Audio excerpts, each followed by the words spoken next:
Hi friends, ಬನ್ನಿ ಈಗ ತಾನೇ ಮನೆ ಮುಂದೆ ಹರಡಿರುವಂಥ ಬ್ರಹ್ಮಕಮಲ ಅಂತ ತೋರಿಸ್ತೀನಿ.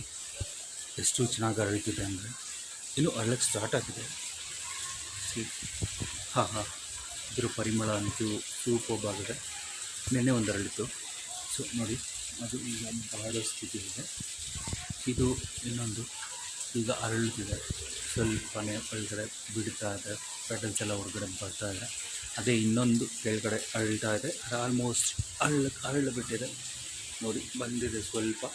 ಇನ್ನೊಂದು 5-10 ಮಿನಿಟ್ಸಲ್ಲಿ ಇದು ಕಂಪ್ಲೀಟಾಗಿ ಅರಳಿಬಿಡುತ್ತೆ. ನೋಡಿ ಎಷ್ಟು ಚೆನ್ನಾಗಿದೆ. ನಮ್ಮ ಭಾರತದ ಇತಿಹಾಸದಲ್ಲಿ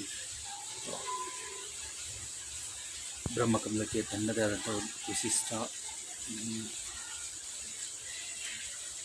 ಪೂಜನೀಯ ಭಾವನೆ ಇದೆ. ಎಲ್ಲರೂ ಇದಕ್ಕೆ ಪೂಜೆ ಮಾಡ್ತಾರೆ. ಬ್ರಹ್ಮಕಮಲ ಮನೆ ಮುಂದೆ ಬಿಟ್ಟರೆ ಅದೃಷ್ಟ ಅಂತಾರೆ. ನೋಡಿ ಎಷ್ಟು ಚೆನ್ನಾಗಿದೆ ನೋಡಿ. ಹಾಂ, ಸ್ಮೆಲ್ ಅಂತೂ ತುಂಬ ಚೆನ್ನಾಗಿ ಬರ್ತಿದೆ ನೋಡಿ. ವಾವ್, ಕೆಲವು ನಿಮಿಷಗಳಲ್ಲಿ ಕಂಪ್ಲೀಟಾಗಿ ಅರಳಿಬಿಡುತ್ತೆ.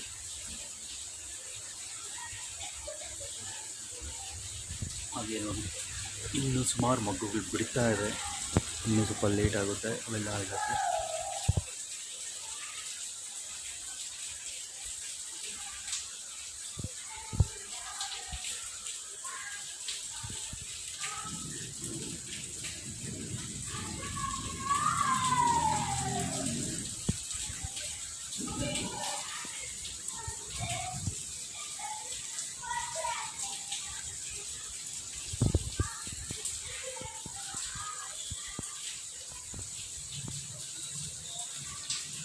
ವಾವ್, ಎಷ್ಟು ಸುಂದರವಾಗಿದೆ ಅಲ್ವಾ ನೋಡಿ.